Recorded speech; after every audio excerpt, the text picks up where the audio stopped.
ओम शांति। 17 सितंबर 2024 की मधुर महावाक्य। मीठे बच्चे, यह राज सभी को सुनाऊं कि आबू सबसे बड़ा तीर्थ है।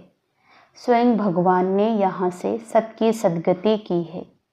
प्रश्न: कौन सी एक बात मनुष्य अगर समझ जाए तो यहाँ भीड़ लग जाएगी?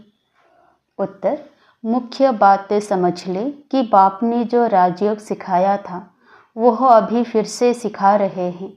वह सर्वव्यापी नहीं है। बाप इस समय आबू में आकर विश्व में शांति स्थापन कर रहे हैं। उसका जड़ यादगार दिलवाड़ा मंदिर भी है। आदि देव यहाँ चैतन्य में बैठे हैं। यह चैतन्य दिलवाड़ा मंदिर है। यह बात समझ लें तो आबू की महिमा हो जाए और यहाँ भीड़ लग जाए। आबू का नाम बाला हो गया तो यहाँ बहुत आएंगे। ओम शांति। बच्चों को योग सिखाया और सब जगह सब आपे ही सीखते हैं। सिखलाने वाला बाप नहीं होता, एक दो को आपे ही सिखलाते हैं। यहाँ तो बाप बेट सिखलाते हैं बच्चों को। रात दिन का फर्क है। वहाँ तो बहुत मित्र संबंधी आदि याद आते रहते हैं। इतना याद नहीं कर सकते हैं, इसलिए देही अभिमानी बहुत मुश्किल बनते हैं। यहाँ तो देही अभिमानी तुमको बहुत जल्दी बनना चाहिए, परंतु बहुत हैं जिनको कुछ भी पता नहीं है। शिव बाबा हमारी सर्विस कर रहे हैं। हमको कहते हैं अपने को आत्मा समझ बाप को याद करो। जो बाप इसमें विराजमान है, यहाँ विराजमान है, उनको याद करना पड़ता है। बहुत बच्चे हैं जिनको यह निश्चय ही नहीं है कि शिव बाबा ब्रह्मा तन द्वारा हमको सिखला रहे हैं। जैसे और लोग कहते हैं, हम कैसे निश्चय करें? ऐसे यहाँ भी हैं। अगर पूरा निश्चय होता तो बहुत प्यार से बाप को याद करते करते अपने में बल भरते, बहुत सर्विस करते, क्योंकि सारे विश्व को पावन बनाना है ना। योग में भी कमी है तो ज्ञान में भी कमी है। सुनते तो हैं परंतु धारणा नहीं होती है। धारणा अगर हो तो फिर औरों को भी धारणा करावे। बाबा ने समझाया था, वे लोग कॉन्फ्रेंस आदि करते रहते हैं, विश्व में शांति चाहते हैं, परंतु विश्व में शांति कब थी, किस प्रकार हुई थी, वह कुछ भी नहीं जानते। किस प्रकार की शांति थी वही चाहिए ना। यह तो तुम बच्चे ही जानते हो। विश्व में सुख शांति की स्थापना अब हो रही है। बाप आया हुआ है। कैसे यह दिलवाड़ा मंदिर है, आदि देव भी है और ऊपर में विश्व में शांति का नज़ारा भी है। कहाँ भी कॉन्फ्रेंस आदि में तुमको बुलाते हैं तो तुम पूछो विश्व में शांति किस प्रकार की चाहिए। इन लक्ष्मी नारायण के राज्य में विश्व में शांति थी। वह तो दिलवाड़ा मंदिर में पूरा यादगार है। विश्व में शांति का सैंपल तो चाहिए ना। लक्ष्मी नारायण के चित्र से भी समझते नहीं है। पत्थर बुद्धि है ना, तो उन्हों को बताना चाहिए कि हम बता सकते हैं। विश्व में शांति का सैंपल एक तो यह लक्ष्मी नारायण है, और फिर इन्हों की राजधानी भी देखना चाहते हो तो वह भी दिलवाड़ा मंदिर में चलकर देखो। मॉडल ही दिखाया जाएगा ना, वह चलकर आबू में देखो। मंदिर बनाने वाले खुद नहीं जानते हैं, जिन्होंने ही बैठ यह यादगार बनाया है, जिसका दिलवाड़ा मंदिर नाम रख दिया है। आदि देव को भी बिठाया है, ऊपर में स्वर्ग भी दिखाया है। जैसे वह जड़ है वैसे तुम हो चैतन्य। इनको चैतन्य दिलवाड़ा नाम रख सकते हैं, परंतु पता नहीं कितनी भीड़ हो जाए, मनुष्य ही मूंझ जाए। यह फिर क्या है? समझाने में बड़ी मेहनत लगती है। बहुत बच्चे भी नहीं समझते हैं। भल दर पर पास में बैठे हैं, समझते कुछ भी नहीं। प्रदर्शनी में अनेक प्रकार के मनुष्य जाते हैं। ढेर मठ पंथ हैं। वैष्णव धर्म वाले भी हैं। वैष्णव धर्म का अर्थ ही नहीं समझते हैं। श्री कृष्ण की बादशाही कहाँ है जानते ही नहीं। श्री कृष्ण की राजाई को भी स्वर्ग वैकुंठ कहा जाता है। बाबा ने कहा था, जहाँ बुलावा हो वहाँ जाकर तुम समझाओ विश्व में शांति कब थी। यह आबू सबसे ऊंचते ऊंचे तीर्थ है, क्योंकि यहाँ बाप विश्व की सद्गति कर रहे हैं। आबू पहाड़ी पर उनका सैंपल देखना हो तो चलकर दिलवाड़ा मंदिर देखो। विश्व में शांति कैसे स्थापन की थी, उनका सैंपल है। सुनकर बहुत खुश होंगे। जैनी लोग भी खुश होंगे। तुम कहेंगे यह प्रजापिता ब्रह्मा हमारा बाप है, आदि देव है। तुम समझाते हो फिर भी समझते नहीं है। कहते हैं ब्रह्मा कुमारियाँ पता नहीं क्या कहती हैं। तो अब तुम बच्चों को आबू की बहुत ऊंची महिमा करके समझाना चाहिए। आबू है बड़े ते बड़ा तीर्थ। बॉम्बे में भी समझा सकते हो। आबू पहाड़ बड़े ते बड़ा तीर्थ है, क्योंकि परमपिता परमात्मा ने आबू में आकर स्वर्ग की स्थापना की है। कैसे स्वर्ग की रचना रची है, वह स्वर्ग का और आदि देव का मॉडल सब आबू में है, जिसको कोई भी मनुष्य समझते नहीं। हम अब जानते हैं, तुम नहीं जानते हो, इसलिए हम तुमको समझाते हैं। पहले तो तुम पूछो कि विश्व में शांति किस प्रकार चाहते हो। कभी देखा है? विश्व में शांति तो इनके व लक्ष्मी नारायण के राज्य में थी। एक ही आदि सनातन देवी देवता धर्म था। इनकी डिनाइस्टी का राज्य था। चलो तो इन्हों की राजधानी का मॉडल आबू में तुमको दिखाएं। यह तो है ही पुरानी पतित दुनिया। नई दुनिया तो नहीं कहेंगे ना। नई दुनिया का मॉडल तो यहाँ है। नई दुनिया अब स्थापन हो रही है। तुम जानते हो तब बतलाते हो। सभी नहीं जानते हैं, ना बतलाते हैं, ना समझ में ही आता है। बात है बहुत सहज। ऊपर में स्वर्ग की राजधानी खड़ी है, नीचे आदि देव बैठा है, जिसको एडम भी कहते हैं। वह है ग्रेट ग्रेट ग्रैंडफादर। ऐसी तुम महिमा सुनाएंगे तो सुनकर खुश होंगे। है भी बरोबर एक्यूरेट। कहो तुम श्री कृष्ण की महिमा करते हो, परंतु तुम जानते तो कुछ नहीं हो। श्री कृष्ण तो बैकुंठ का महाराजा, विश्व का मालिक था। उसका तुम मॉडल देखना चाहते हो तो चलो आबू में, तुमको बैकुंठ का मॉडल दिखलाएंगे। कैसे पुरुषोत्तम संगम युग पर राजयोग सीखते हैं, जिससे फिर विश्व के मालिक बने हैं, वह भी मॉडल दिखावे। संगम युग की तपस्या भी दिखाएं। प्रैक्टिकल जो हुआ था उनका यादगार दिखाएं। शिव बाबा जिसने लक्ष्मी नारायण का राज्य स्थापन किया, उनका भी चित्र है। अम्बा का भी मंदिर है। अम्बा को कोई 10-20 भुजाएं नहीं है। भुजाएं तो 2 ही होते हैं। तुम आओ तो तुमको दिखाएं। बैकुंठ भी आबू में दिखाएं। आबू में ही बाप ने आकर सारे विश्व को हेवन बनाया है, सद्गति दी है। आबू सबसे बड़ा तीर्थ है। सब धर्म वालों की सद्गति करने वाला एक ही बाप है। उनका यादगार चलो तो आपको आबू में दिखाएं। आबू की तो तुम बहुत महिमा कर सकते हो। तुमको सब यादगार दिखाएं। क्रिश्चियन लोग भी जानना चाहते हैं, प्राचीन भारत का राजयोग किसने सिखाया, क्या चीज़ थी? बोलो, चलो आबू में दिखाएं। बैकुंठ भी पूरा एक्यूरेट बनाया है। ऊपर छत में तुम ऐसा नहीं बना सकते हो, तो यह अच्छी रीति बताना है। टूरिस्ट धक्का खाते हैं, वह भी आकर समझें।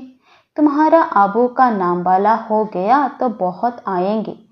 आबू बहुत मशहूर हो जाएगा।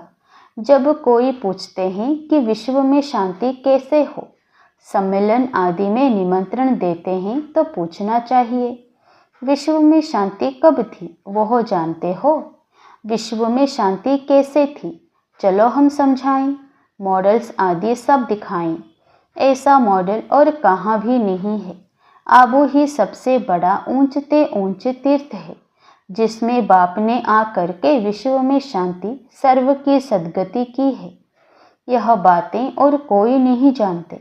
तुम्हारे में भी नंबरवार हैं। भल बड़े महारथी म्यूजियम आदि संभालने वाले हैं, परंतु ठीक रीति किसी को समझाते हैं व नहीं।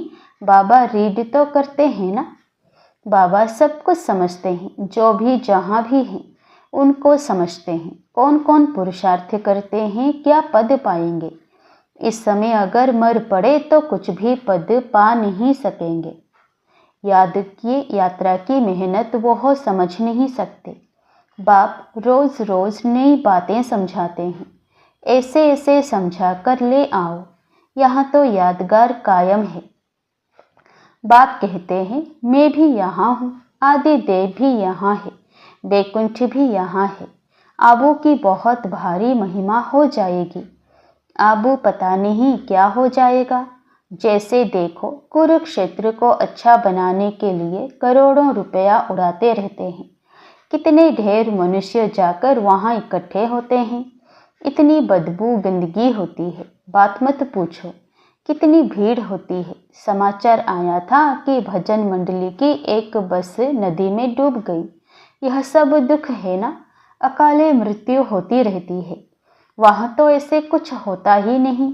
यह सब बातें तुम समझा सकते हो। बातचीत करने वाला बड़ा सेंसिबल चाहिए।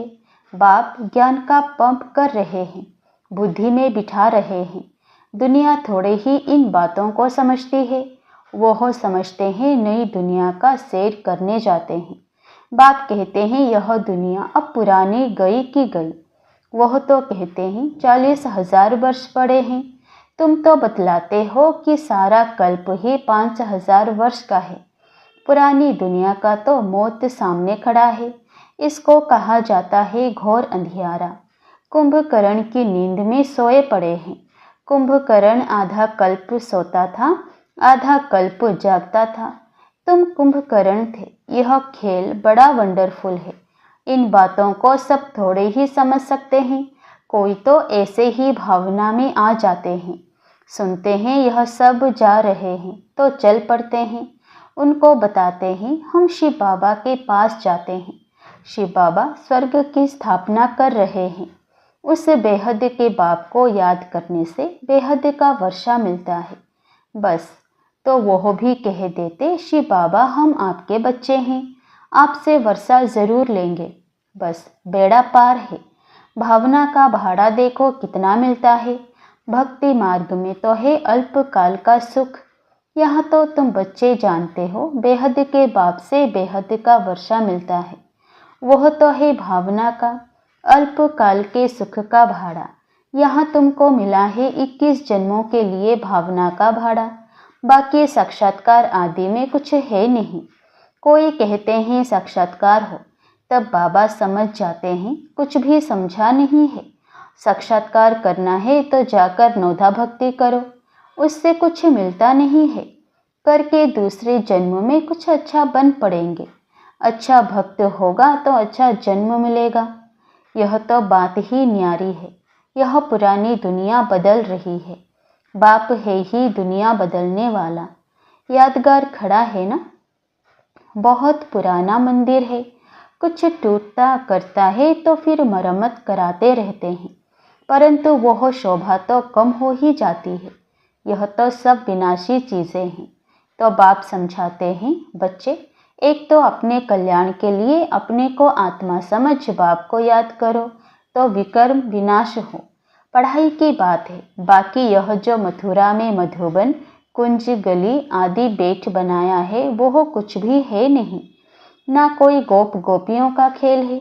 यह समझाने में बड़ी मेहनत करनी पड़ती है। एक एक पॉइंट अच्छी रीति बेट समझाओ। कॉन्फ्रेंस आदि में भी चाहिए योग वाला। तलवार में जौहर नहीं होगा, किसी को तीर लगेगा नहीं। तब बाप भी कहते हैं अभी देरी है। अभी मान ले कि परमात्मा सर्वव्यापी नहीं है तो भीड़ लग जाए, परंतु अभी टाइम नहीं है। एक बात मुख्य समझ जाएं कि राजयोग बाप ने सिखाया था, जो इस समय सिखला रहे हैं। इसके बदले नाम उसका डाल दिया है जो कि अभी सांवरा है। कितनी बड़ी भूल है। इससे ही तुम्हारा बेड़ा डूब गया है। अब बाप समझाते हैं यह पढ़ाई सोर्स ऑफ इनकम है।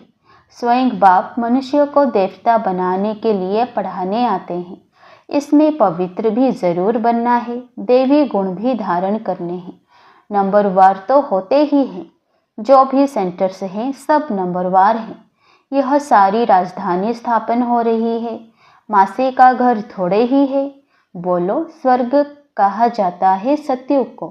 परंतु वहाँ का राज्य कैसे चलता है? देवताओं का झुंड देखना हो तो चलो आबू। और कोई ऐसी जगह है नहीं जहाँ इसे छत में राजाई दिखाई हो।